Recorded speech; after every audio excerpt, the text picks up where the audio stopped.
Hi, I'm Tara, and welcome to Let's Do Books. This week, I'm joined by author S.W. Andersen, author of 6 lesbian books. The latest is The Love Doctor, and it's available exclusively at Amazon. But today she's here with her reader hat on because authors are readers too, so I'm excited to hear about the lesbian fiction that she loves. Welcome, S.W. Hi, it's good to be here. So, like I said, you're here with your reader hat on because you also love reading lesfic. Is there any kind of a theme to the books that you've chosen today? Well, I tried to go with things that weren't quite so mainstream, even though some of the authors are, very popular right now. Not necessarily the first book everybody thinks of when they think of them. So what is your first book? The first book is actually probably the first book I read that really grabbed me and made me want to read more lesfic. And it's Karin Kallmaker and The Captain of Industry. I don't know if have you read that one? I'm embarrassed to say I haven't. I have read a lot of her other books, but I haven't read Captain of Industry yet. Yeah, well, obviously highly recommend it, but it's a modern day romance, and it kind of goes across, I believe it's 20 years worth of time. And Suzanne Mason is this big tech mogul who, she's been the geek, she's been the shy girl, an outcast who's now made it big in tech. And Jennifer Lamont is the young up-and-coming ingenue model that's the talk of the town that really wants to be the serious actress. They meet in New York City at this party and kind of hit it off. But, as things go, timing isn't always everything. And Jennifer had her goals, and Suzanne was about to move to do a new tech venture, and they went their separate ways. But then they keep coming back together in these interesting, funny little anecdotes that kind of play on the same theme over and over again. But you get to see them grow over time. And, each time they get a little bit closer to making that work, but it just still isn't quite the right time. But one of the things I love the most about it is, well, first you get 2 really powerful, strong, determined women that buck the stereotypes and just want to do the thing that they want to do, unapologetic, aren't going to take no for an answer, don't care, what they have to overcome to do it, which that was just amazing. I love that part. And then the other thing is that timing really is super important. And sometimes if things are meant to be, it's worth the wait. And that there's a quote at the end of it, I think it's Jennifer that said something about if I'd have just done this sooner, we could have been together for the last, 20 years. And Suzanne says, well, instead we spent the time becoming who we wanted to be. And I thought, that's a really great quote. I think that really says it all. So that's beautiful. So is there anyone in particular that you would recommend this book to? Like anyone that you think would really love it? Ooh, I don't know why anybody wouldn't love it. That sounds really bad, maybe. I don't know. If you love modern day romance, it's definitely there. If you love the drama is not, if you're looking for super angsty, heavy drama stuff, it's not there. It's not the book for you. It's really more of a personal journey for the 2 women. There are some themes of Suzanne she's a butch character. So if you like the butch femme, that's definitely there for you. And there's a part near the end where Suzanne, her dad actually points out to her that she had some rather, I don't want to say misogynistic views, but she was kind of expecting Jennifer to drop everything and be the trophy wife, so to speak, because, just because she could or whatever. And then Jennifer didn't, and so it kind of put the twist on the theme of with it being a woman doing the same thing. And she realized that, I was kind of expecting you to do this. And I never should have asked you, never should have expected that. That was unfair.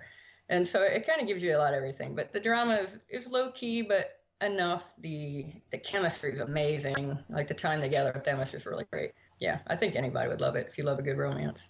She's so good. And if you like those characters, they actually show up again in cameos in her latest book, Because I Said So. Oh, really? Yeah. Okay. I really did love the characters. They were very complimentary of one another in so many great ways. So I'll have to check that one out. Thank you. Yeah, you're welcome. And I have to check out Captain of Industry, clearly, because that sounds definitely so good. It really is good. It just kept me, and I actually turned around and reread it again, like right after I finished it. I turned around and read it again. Wow. And then, I went in search of books. Yeah. Yeah, okay. Well, Because I Said So features a designer who's kind of like up and coming, and she's making dresses for events for Jennifer Lamont. So that's how. Oh. Yeah, so we see a lot more of Lamont than we do of her wife, but we do see a little bit with her, and it's very cute. They're very cute. That's cool, though. That'd be great. Yeah. Yeah. So that one's an up-to-date one? Like a more up-to-date current... Oh, because you said with the wife. Yeah, so, okay. Yes. Yeah, they're married. Yeah. So I'm going to guess they're not at the end of Captain of Industry. Okay. So what is your second book? The second book is by an author called Kyra Andersen, no relation. Spells it with the O-N. Spells with an O-N instead of an E-N. And I think she writes under another name or something too. But it's called The Significant. And it's from 2016. And it's, I guess, a post-apocalyptic sci-fi, but it also has the romance in there. And I love these kind of stories. I do love sci-fi, and I love the after the world ends, or, you know, those kind of journeys in books and movies and everything. So this one is the Earth is destroyed, and the humans had relied a lot on artificial intelligence, and, you know, because they were screwing everything up, they kind of devised this system and this machine that could kind of help guide them and keep peace and, you know, all that. So they had migrated the survivors that they had gone to another planet. They rebuild, but it's very the AI system, realizing that people don't really respect a machine, basically does genetic breeding of the people that are going to be the ruling class, called the elites. And it's, you know, she picks the best of the genes, and they create them, and they got levels. So these elites are the ruling class, and they live in this whole other section of the planet.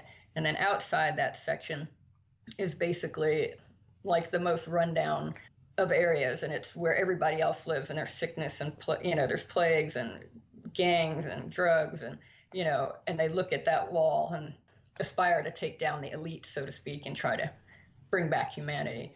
You know, I love those kind of themes. But the part with the book is this one girl, Karin, her brother's one of the gang leaders, and he's not the brightest guy, and he keeps getting caught.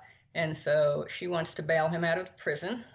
And so she gets some fake papers and sneaks into the city and goes to work for what they call as a significant, meaning they still have escorts and all this kind of stuff. But really, since the AI monitors everything, people don't talk to one another anymore. They don't really have interactions. So they pay her to basically like just sit down and have dinner, and they talk about their day, and, you know, they do these random things. And then sometimes there's sex involved, but usually it's more of just human interaction, you know, because they're afraid to say or do anything that the AI will read and then come and have them arrested or anything. So they hire them, and they come in and do it. So she's making all this money to do this to get him out of jail. And one of her clients ends up being the head elite. Elisa is her name. And she's very different than the other ones. And apparently the AI allows it a little bit because she's the best leader they've ever had. But she's not supposed to get emotionally attached, which she does, which leads to a whole other romance / can we bring down the AI? And there's all these, you know, things wound into it that make it very, very difficult to accomplish. And then other planetary leaders trying to do assassinations. And it's just a wonderful book. I just really, really enjoyed it. I've read it a few times over the last few years. So, you know, if you like that kind of complicated sci-fi, you got a little bit of spy stuff, a little bit of everything really going on, I highly recommend that book. That sounds so good. It reminds me a little bit of, I haven't read it, and now I really want to read it, but it reminds me a little bit of a book that I have read called Reintegration by Eden S. French. I don't know if you ever read that. No. I would say that's more like general LGBTQ than it is specifically lesbian, although I think there's a lesbian in it, but there's also like, there's a trans character, and there's, I don't know, it's just very, very queer all over and awesome. But it has that like almost like different castes and the kind of like walled area with the rich people, and but that the idea of paying someone for conversation is very interesting too. Oh. Yeah, and, you know, these kind of things fascinate me. Sci-fi fascinates me because, as we've seen even all the way back with Star Trek, these things tend to come true to some degree here and there. And while this may be extreme, who knows? We won't hopefully find out. But, you see it now. People don't talk as much. They don't the younger generation is all about text. They don't really know how to do a conversation. And now you've got Alexa and all these things. And so, as the years go by and you look at these books, like, some of them, more and more of them come to pass, which is frightening, sometimes exciting, sometimes frightening. But I think that's one of the things I love about reading a book now and more when things like Alexa and all that come out and people are, less and less communicative amongst each other. I'm just hoping that with climate change, we don't end up going the way of Compass Rose, because I'm not into that. Yeah. So many things. I'm getting older. I don't know. I probably won't have to worry about it. But, I hope none of the generation. I hope somebody figures it out at some point and they dial it back and, find a way out of it all. I don't know. Everything's a cycle, though. It's always a cycle. Yeah. Just, no giant squids to battle. No, please and thank you. No Sharknadoes. No Sharknado, no squids. Exactly. Yeah. Giant alligators. I live in Florida. Giant alligators are a possibility. Sewer gators. But beyond that, it would be all right. I kind of want to probe down that, but this is a book podcast. Thank you for being an awesome listener and supporting Tilt, the channel that brings you all the podcasts you want to hear. You're listening to Tilt. Find more podcasts on thelesbiantalkshow.com. So what is your next book? Book number 3 is, I love Jay. I mean, who doesn't love Jay? Really, all of her books are just fantastic. And Damage Control is my favorite. But I wanted to pick one maybe that people... What? Oh, sorry. I made a face, which nobody can see, but I got all excited because Damage Control is also my favorite. I love that book so much. I do. I really loved it. Just the whole thing was just great. And I mean, I love everything I've read from her. And so the one that I chose was wasn't surprisingly that it was good. It was just surprising the topic for Perfect Rhythm, which has the asexual character in there of Holly.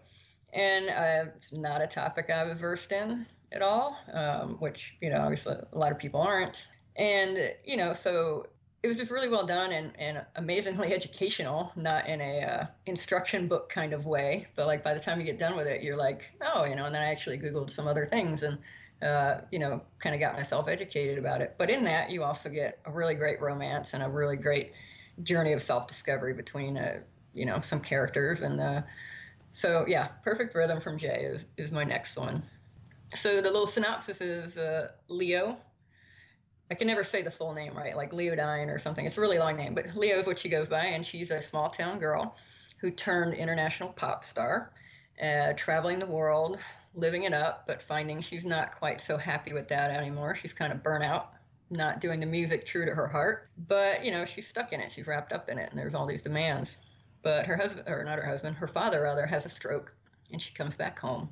And, she's expecting all these things to happen and the people beyond her, but they just treat her like the Leo that she always was. And so she's getting used to that. But the nurse that comes over is Holly, and they kind of strike up a tentative friendship. Things are she really likes her, but she can't really pinpoint why she's so different. And as things begin to go and her feelings begin to get explored, Holly reveals that, she's asexual, and Leo has no idea what that is. And which, the journey was like with me, I didn't know what that was. And so as they go through their relationship growing, it's great because Holly kind of exposes her to different things, outlines like this is how it works. And it doesn't mean we just don't really crave that physicality, but there's other ways for us to be close. Otherwise we can be intimate, it's more than just sex. And, it kind of unravels these nice details about what it means to live that lifestyle, or for someone to love that person even if they don't share asexuality. And like I said, when you get done, you kind of have this whole thing on what it is, and it wasn't like they just info dumped it and been like, oh, here's a how-to date an asexual. It was just really well done, really great book, really warm, and really educational. So always good. That's another book I'm gonna have to put on my list now. These are dangerous. Wait, how many hundreds of thousands of books is your queue now? So, my review list and I review at a few different sites. So I have one review list basically for everything. Tends to never be more than 10. Mm-hmm. The other to be read list on my Kindle. That's a whole other story. I think it's approaching 600 at this point. Wow. Yeah. I try not to think about it. I just keep putting them there. I'll get to them. But that sounds really good. I like the idea of it, like, teaching, but without dumping information. Right. Yeah, it was really great. It was very, what do you call it? I don't know, intuitive, like just natural. It's just a natural flow in the book of here's a revelation, blah, blah, blah. And not a just, you can't do this because I'm this, and this is how we have to do it. And, it was very nice. Mm-hmm. And it was good, definitely. Really good story. And Jay's just amazing, so she did it really well. So now, I'm looking in for different books that explore those different areas of the LGBTQ. I mean, because a lot of times we just read our usual things, and you just forget that there's this whole other areas, a whole other groups of people that you haven't even talked about or explored. So, I'm trying to think if you might want to read one that I'm reading right now. It's really good. It's not something I would typically recommend on the podcast, but it's called Reverb. It's by Zabo, and it features a pansexual cis woman who is a bassist with this really popular rock band, and she has a stalker. Oh. And because she has a stalker, the rest of the band basically hires security, who's really a bodyguard for her. And the bodyguard is David, and he is a trans man. He's a little older than her and former military. And I think it's not that I'm going to be the expert on trans representation, but it's just really, really, really good trans representation. And, there's no dead naming. There's no misuse of pronouns, and the way it handles somebody talking about their whole life while still being true to where they're at now is really excellent. Nice. I know. I wrote that one down. I'll definitely check that one out. Yeah, I'm a pretty easy. I like just about anything. If you hook me, if you sell the writing and the way it's the plot, whatever. I'll read pretty much anything. So I don't really dig horror that much, but I'll read just about anything: thrillers, dramas, whatever, sci-fi, historical. I just like a good story. This one has totally hooked me, and I was up reading until almost 1 a.m. last night, and the only reason I didn't push through and finish was because I knew that we were recording this. I appreciate your dedication. I'm gonna finish it today. Anyway. Okay. But yeah, if you're into like more queer. Oh, and the other thing that's kind of cool in it is with the side characters, because she's in a band with I think it's just all men. I know it's all men that she's in the band with, and they tend to be coupled up together as gay couples, but one of the men is aromantic. And even though he's married, so I kind of want to go and read that book because I'm curious about what that means. Like, if there's not that, it sounds like for him, and I hope I'm not fumbling this, and I apologize to anybody who is in the aromantic community if I am fumbling it, but it sounds like for this character that he doesn't fall in love. He has a deep affection for his husband, but he basically married him because of both the sexual compatibility, but also like this deep friendship that he appreciates that isn't necessarily a romantic love. That's interesting. Right? Yeah. And there's so many things, so many things. Yeah. I will look that one up. I mean, there's nothing that fits in a box, so it's that's in Reverb, or is that a different book? So it's that he's a side character in Reverb. I haven't found out what his book is, but it's all part of a series that Anna is publishing, I believe, with Karina Press. And so if you like celebrity romances and rock star romances, then it's also got that going on. I will give it a whirl. Well, thank you. You're welcome. All right. So you have... You're You're growing my queue. I know, and I don't even feel guilty because you just talked about 3 books that I need to push up my list. Although I actually don't think I'd heard the name for The Significant. I hadn't heard anything about it. It's got a good number of reviews. It's got a lot of reviews, but I don't even remember how I found it. I just was looking through stuff one day. I was like, oh, that sounds cool. And yeah, it was really good. So what is your last book? Oh, God, this was so hard. Not a shameless, a plug, though, I got to say. I also love Missouri Vaun. All right, so I love the books. I love her sci-fi, The Ground Beneath and All Things Rise and all those. And so I really had a hard time going between this one and Lee Winter because I also love all of Lee's books. You know, Requiem, obviously, is fan favorite for people.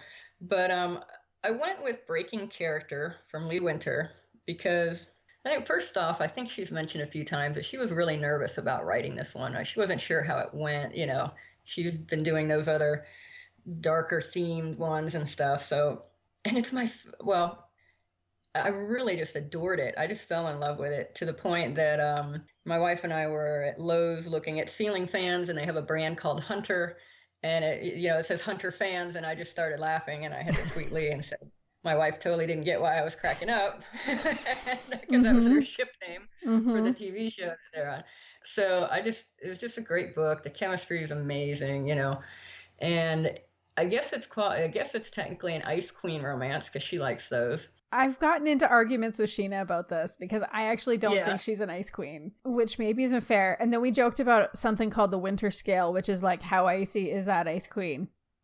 Because I think on a scale of 1 to, oh shit, how high does the scale go?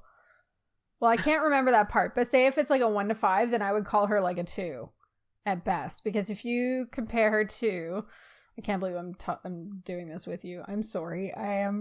It's okay. I can't help myself because this is how strongly I feel about Elizabeth not being an ice queen. If you compare her to her other ice queens, like now I think Elena in The Brutal Truth is a true ice queen, but I actually think her ultimate ice queen is Catherine Ayers from The Red Files and Under Your Skin. No, I agree. So in my opinion, this book, Elizabeth is not an ice queen. She's an introvert to the point that she's let herself fall into this misnomer of being icy Brit, and to the point where she really hasn't even gotten as close with her circle of friends that she's known forever.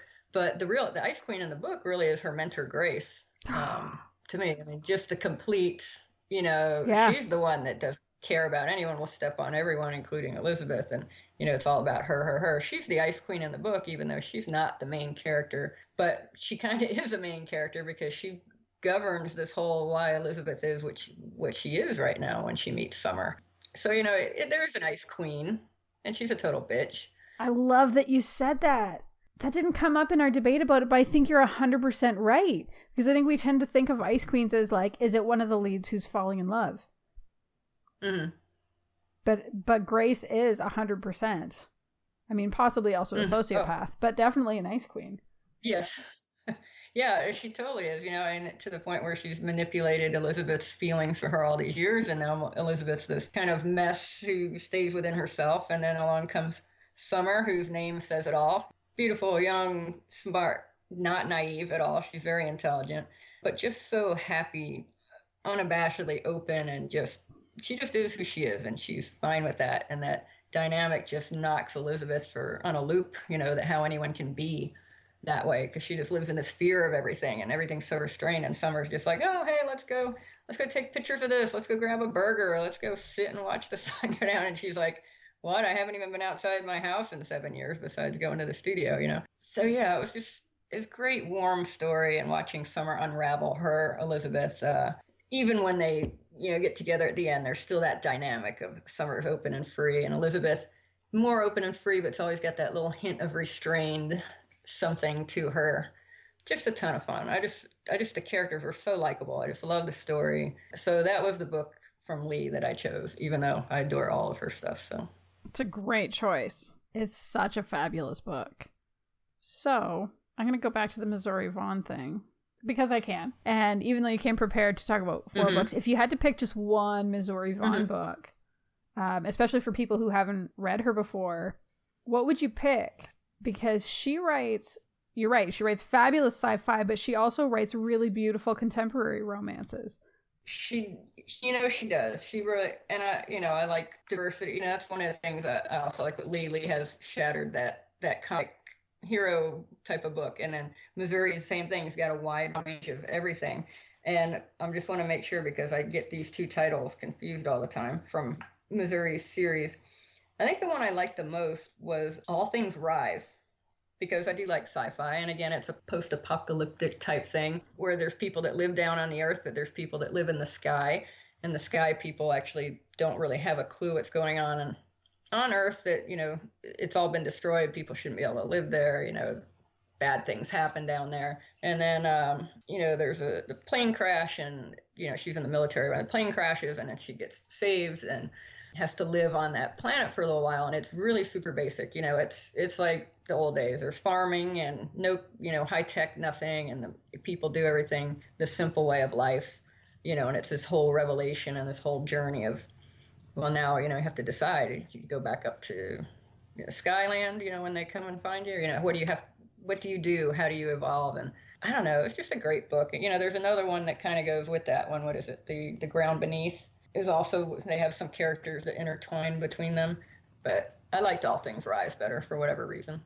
Cole was a really great character in that one.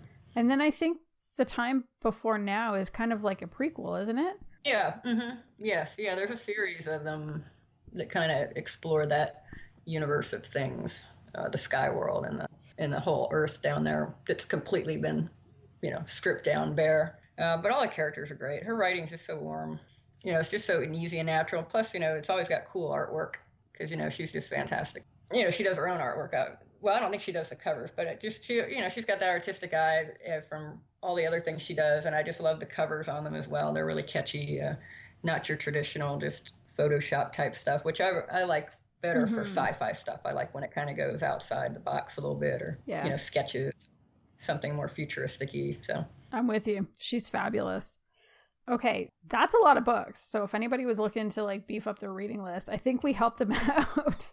We slipped a few under the radar there without officially being named. Yes. Also helped each other out with our reading list. That's right. I've got a couple new ones on here as well. I'll definitely be checking them out. So, well, thank you. Thank you. Now I need to decide which one of them I'm gonna read first. Can't help you. Right? Depends what mood you're in. It depends what kind of mood you're in. I always have a couple fired up. I'm like, what kind of mood am I in today? I want sci-fi, I want romance, a little drama. I don't know. They're all on my Kindle there, ready to go. So where can people find you online if they want to connect with you?